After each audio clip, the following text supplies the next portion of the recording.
동생들 안녕, 주진진담의 찰스형이야. 오늘은 서울대생은 왜 대기업에서 빨리 나가는가, 왜 오래 못 견디는가에 대한 주제로 얘기를 해보려고 해.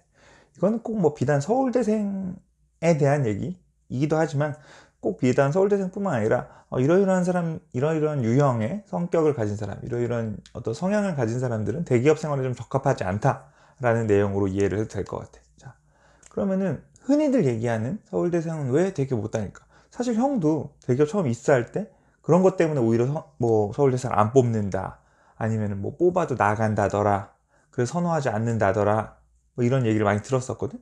어찌 보면 형도 뭐 그때 당시에는 그런 말을 되게 무시했지만 형도 결국에는 뭐 대기업을 나왔기 때문에 뭐 어찌 보면은 서울대생이 대기업을 오래 안 다니는 케이스이기도 하겠지.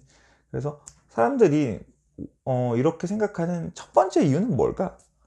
보통 사람들이 얘기하는 건 그런 거야. 아, 서울대생들은 자존심도 세고 뭔가 혼자 독고다이 자기 잘난 맛에 사는 사람들이어가지고 뭔가 이런 어떤 팀워크, 팀을 위해서 희생하고 큰 조직 안에서 내가 일부의 역할을 수행하는 그런 팀플레이 역할, 그런 단순한 업무를 하는 걸 싫어한다. 뭐 나는 개인적으로는 이거는 뭐 한 3분의 1은 맞고 3분의 2 정도는 틀렸다고 생각해. 왜냐하면 뭐 서울대생이라고 해서 다 같이 다들 싸가지 없는 것도 아니고, 다 같이 꼭 막 나서고 싶어서 안 달라는 사람도 아니고, 막 거기서 뭐 튀려고 막 하는 사람, 독불장군처럼 하는 사람만 있는 건 아니야. 물론 뭐 그런 사람도 많이 있겠지. 아무래도 뭐 공부를 잘 해서 서울대를 갔었고 그런 것들 때문에 뭐 기본적으로 좀 인정받고 뭐 남들 앞에서 도드라지고 1등에 좀 익숙한 사람들이기 때문에 당연히 뭐 좀 그런 성향이 있을 수는 있을 것 같아. 근데 기본적으로 일단 대기업을 지원했다는 것 자체가 본인이 그런 성향이 많이 없다는 사람들이 지원을 하는 것 같고, 그리고 꼭 그렇게 해서 뭐 꼭 내가 거기서 뭐 팀플레이, 내가 뭐 전체 단체의 큰 일원이 돼서 n분의 1로 뭐 100분의 1, 1000분의 1의 역할을 하는 거에 대해서 불만을 가진 사람도 있겠지만 뭐 아닌 사람도 있는 것 같아요. 그래서 첫 번째, 서울대생들은 싸가지가 없다, 서울대생들은 뭐팀 조직 생활을 잘 못해, 이런 말은 뭐 맞기도 하고 틀린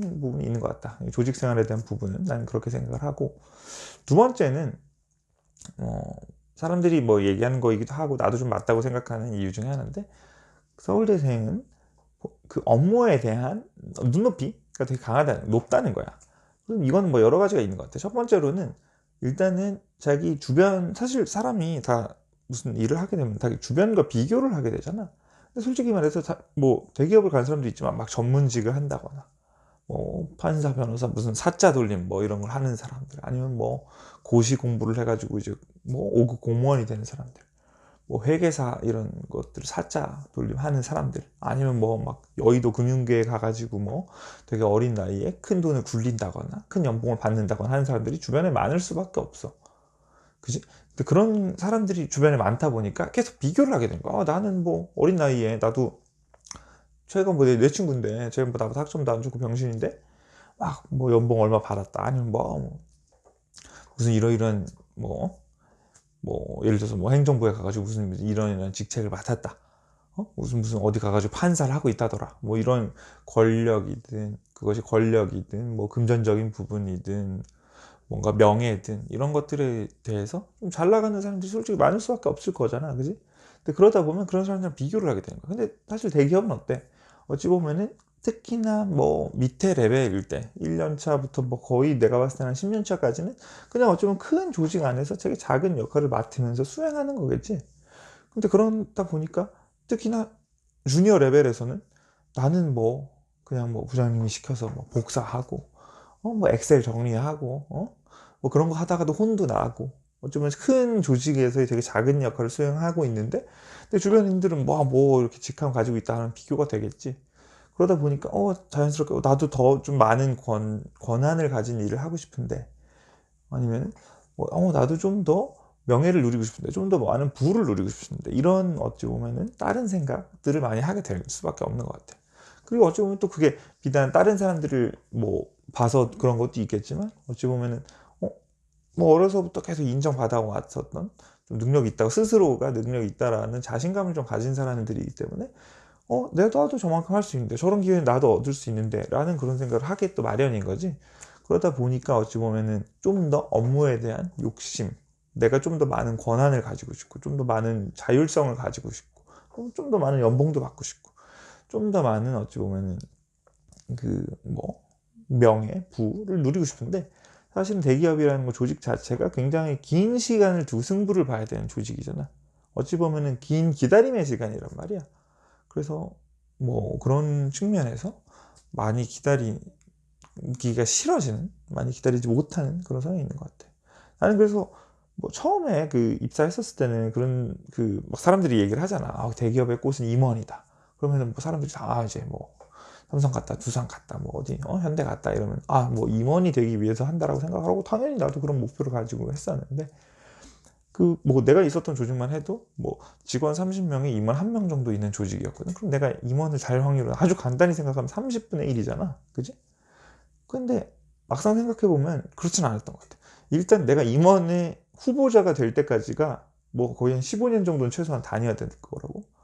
그럼 내가 15년을 다녔으면 내가 임원이 될 확률은 30분의 1이 아니라 2분의 1, 3분의 1로 되게 주는 것 같아. 그러니까 15년을 다닌 동안에 이미 경쟁률은 10대 1로 10대 1의 경쟁률은 여기 앞에 있는 거고, 실제로 임원을 달 확률은 2분의 1, 3분의 1인 거지. 그래서 실제 더 어려운 거는 임원을 달기까지 15년을 한 직장에서 꾸준히 다니는 게 어찌 보면 그때 나 아니면 내 동기, 내 선배, 1, 2년 차 선배들 사이에서 임원 자리를 두고 다투는 것보다 15년 동안 꾸준히 다니는 게 더 어려운 것 같아. 그래서 그거는 뭐 나뿐만 아니라 뭐 서울대생들뿐만 아니라 야망이 큰 사람들뿐만 아니라 모두 다 어찌 보면 가지고 있는 대기업에서의 경쟁 관계인데, 그런 것들을 견뎌내지 못하는 거지. 뭐 다른 사람들을 막 봤을 때 비교하게 되고, 나 자신도 욕심도 크고, 그런 것들 때문에 견디지 못하고, 나는 뭐 더 잘할 수 있어, 혼자 하면 더 잘할 수 있어, 아니면 더 작은 조직에 가면 더 잘할 수 있어, 저런 자격증만 있으면 더 잘할 수 있어, 그래서 뛰쳐나오는 경우가 좀 많은 것 같다, 인 것 같고, 세 번째 이유는, 나는 사실 이 세 번째 이유가 가장 어찌 보면은 왜 다니지 못하는지에 대한 타당한 이유라고 생각하고, 좀 이런 성향을 가진 사람들은 대기업에 굉장히 적합하지 않다고 생각해. 세 번째 이유는 자기 자신에 대한 성장 욕구야. 그게 굉장히 크다는 거야. 이 말은 무슨 말이냐면, 사실 사람이 뭐 누군가에게 인정을 받기 위해서, 뭐 돈을 받기 위해서, 뭐 어찌 보면 뭐 내가 내 권력을 누리기 위해서, 뭐 내가 스스로 성장하는 모습을 가지기 위해서, 뭐 여러 가지로 일을 하는 동기들이 많이 있을 거야. 근데 특히나 내가 아는 서울대생, 혹은 뭐 서울대생이 아니라 어찌 보면은 좀 욕심이 큰 사람들, 자기 자신에 대한 욕심이 큰 사람들이 있어. 이런 사람들은 일을 통해서 자기 자신이 더 똑똑해지고 성장하는 것을 굉장히 중요시해. 그래서 그렇지 못한 곳에 있을 때, 이 직장은 나랑 맞지 않는다 라는 생각을 많이 하는 거야. 다시 말해서 이런 성장은 단순히 업무를 통해서 배우는 것도 있지만, 그 조직에서 배우는 것도 굉장히 많은 것 같아. 쉽게 말해서 내가 저 사람 밑에 있으면 난 너무 많이 배우는 것 같아. 나는 진짜 저 사람처럼 되고 싶어. 일종의 롤모델이지. 그런 사람들을 찾고자 하고, 그 사람들이랑 옆에서 있으면서 그 사람 밑에서 같이 일을 하면서 내가 저 사람처럼 되어가고 있다, 저 사람을 으로부터 배우고 있다, 이런 느낌을 많이 받는 것 같아. 그리고 그런 느낌을 굉장히 중시해서, 그래서 어제의 나보다 오늘이 내가 더 발전되어 있고, 오늘의 나보다 내일이 내가 되게 발전되어 있는 그런 모습을 굉장히 중시한다고. 그런 것들은 어쩌면 이 서울대생들이라는 종족 자체가 계속 뭔가 공부하고, 남들이 이게 남들이 알아주는 것도 물론 중요하지만, 내가 무언가 내 안에 차곡차곡 쌓아난다는 걸 굉장히 중시하는 사람들이어서 그런 것 같아. 어쩌면 꼭 그래서 이런 성향을 가진 사람이라면 비단 서울대생이 아니더라도 대기업에 적합하지 않을 수가 있는 거지.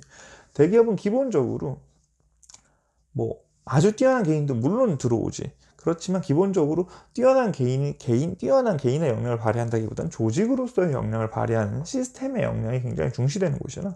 그렇기 때문에 엄청나게 뛰어난 사람이 들어가더라도 그 역량을 온전히, 뭐 이 사람이 100점이 아니라 120점, 130점의 역량을 가지고 있다 하더라도 그걸 120, 130을 그대로 발휘하기는 어려워. 어찌 보면은 그 시스템에 가로막혀 있어서, 좀 특히나 여러 가지 좀 불합리한 시스템들이 많기 때문에 120, 130은커녕 70, 80밖에 발휘를 못하는 경우가 많단 말이야. 그건 업무적인 능력도 그렇고 인품적인 측면에서도 그렇지. 나는 너무나 좋은 사람인데 회사 제도가 이렇게 막 딱딱하게 만들어져 있으니까 내가 누군가를 챙겨주거나 누군가에게 리더십을 발휘할 수 있는 가능성이 많이 없는 거야. 그래서 막 솔직히 회사 생활하면은 그런 거 되게 많단 말이야. 아, 진짜 족같고 막 너무 불합리한 상황이 많은데 그런 것들이 나는 그런 어떤 꽉 차여진 틀에서 나온다고 생각을 하거든. 그래서 어찌 보면은 그 신입에 들어갔을 때 아 진짜 이 사람 너무 괜찮다. 난 저 사람 밑에서 한번 일해보고 싶다라는 롤 모델이 안 보이는 거야. 그리고 어찌 보면 뭐 내 선배, 우리 팀장 담당 임원들도 10년 전, 20년 전에는 나처럼 꿈을 꾸고 들어왔을 수가 있지만 그 사람도 조직 생활을 하면서 딱딱딱 트여진 딱 짜여진 틀에 들어가다 보니까 그 사람도 어떤 그런 장점을 잃어가게 되는 거지. 근데 그런 장점을 잃은 사람들을 보면서 아 이게 뭐 배울 게 진짜 하나도 없네. 이 새끼 뭐 괜찮은 놈이 하나도 없네 우리 조직에는. 이런 생각이 드는 거야. 롤 모델이 없어지는 거야. 그리고 업무적으로도 생각을 해보면 사실은 시스템이 일을 하는 것이기 때문에 시스템에 대한 것을 다 배우면 더 배울 것은 많지 않아 솔직히. 왜냐하면 대기업이라는 것은 기본적으로 꽤나 안정적인 사업을 구가하고 있어. 그렇기 때문에 우리가 하는 회사의 사업 환경이나 이런 것들이 크게 막 격변하진 않아. 물론 뭐 삼성전자처럼 뭐 IT 업계에 있으면 당연히 뭐 그렇게 IT 업계의 경쟁 상황이 뭐 매년 막 하루가 다르게 바뀌지. 그런 것들은 당연히 계속 캐치업을 하고 배워나가야 되겠지만 기본적으로 조직이 하는 일이기 때문에 이 조직이 어떻게 돌아가는지를 이해를 하면 배울 것이 그렇게 많지는 않다. 왜냐? 뭐 세계 최고의 천재들만 할 수 있는 일을 대기업에서 누군가에게 맡기진 않는단 말이야. 그렇기 때문에 내가 엄청나게 잘한다고 해서 성과를 발휘하기도 어렵고 그리고 엄청나게 잘한다고 해서 계속 새로운 태스크가 주어지지도 않아. 왜냐면 짜여져 있기 때문에. 그러니까 업무적으로도 뭐 작년에 했던 일을 올해 하는 경우가 많고 그런 것들이 5년씩, 7년씩, 3년씩 쌓이다 보면 3년 전에 했던 일이랑 똑같은 일을 난 하고 있네? 라는 생각이 들으면서 이 조직은 내가 사람적으로도 롤모델을 찾기가 어렵고 업무적으로도 똑같은 일만 반복되고 이미 다 파악했다. 배울 게 없다. 그래서 내 성장에 별로 도움이 되지 않는다. 라는 느낌을 많이 받는 것 같아. 그래서 정리를 해보면 그 인간들이 진짜 싸가지가 없는 거냐? 난 좀 아닌 것 같아. 하지만 뭐 일견 맞는 부분도 있는 것 같다. 자, 두 번째, 업무적으로 더 높은 권한, 더 높은 자율성 이런 것들에 대한 욕심이 크다. 그래서 새로운 기회를 찾아 떠나고자 하는 좀 성향이 있다. 세 번째, 이 인간들은 배우고자 하는 욕구, 내가 성장하고 싶어하는 욕구, 특히나 그 성장이 남이 뭐 주는 성장이 아니라 내가 혼자 내 자신의 지식 수준이나 이런 것들이 높아졌으면 하는 성장 욕구가 굉장히 강하다. 이래서 결국에는 대기업을 오래 못 다니는 것이 아닌가라고 형은 생각을 하고 뭐 사실 형도 뭐 그래서 나온 게 아닌가 싶어. 근데 반대로 말하면 이건 꼭 서울대생의 문제가 아니라 이런 성향을 가진 사람들은 대기업 조직에 버티기가 어렵다라는 얘기야. 다시 말해서 내가 조직 안에서 첫 번째 이유를 다시 바꿔서 생각을 해보자고. 내가 조직 안에서 톱니바퀴처럼 일하는 것들, 조직 안의 일부가 되어서 나 자신을 희생하는 것을 싫어한다거나, 그지? 나는 정말로 좀 더 어린 나이에 남들보다 좀 큰 업무적인 권력, 돈, 명예, 어떤 위임받은 것들, 그런 것들을 누리고 싶다. 그리고 세 번째, 나는 나 자신의 개인의 성장, 내 자신의 지식 수준과 또 좋은 똑똑한 롤모델이 내 주변에 엄청나게 많았으면 좋겠고 그런 것들을 통해서 계속 지속적으로 성장했으면 좋겠다. 이런 생각을 가지고 있는 사람들은 뭐 꼭 서울대생이어서가 아니라 대기업이라는 조직에는 좀 적합하지 않은 거지. 사실 어찌 보면은 그런 것들 때문에 많은 사람들이 대기업을 선망하기도 하지만 또 대기업을 떠나는 이유가 되는 것 같아. 그래서 혹시나 뭐 대기업 취업을 고민하는 사람들, 뭐 꼭 서울대생이 아니더라도 상관없으니까 이런 영상을 보면서 내가 어떤 성향을 가지고 있는지, 그래서 내가 가진 성향 때문에 뭐 대기업 일단 가는 것도 엄청 어렵지만 가서도 금방 포기해버리고 지쳐버릴 수가 있으니까 이런 것들을 좀 참고하면 동생들이 좀 진로 선택하는데 도움이 되지 않을까 싶어. 그래서 오늘은 왜 서울대생이 대기업에서 빨리 떠나는가 라는 주제를 가지고 어떠한 성향을 가진 사람들이 대기업에 적합한지에 대해서 역으로 좀 생각해보는 어떤 얘기를 좀 했고, 혹시나 오늘 얘기가 도움이 됐으면 좋아요, 구독 꼭 부탁하고 형은 또 다음에 새로운 주제, 취업에 대한 새로운 고민들로 다시 돌아오도록 할게. 동생들 안녕, 바이바이.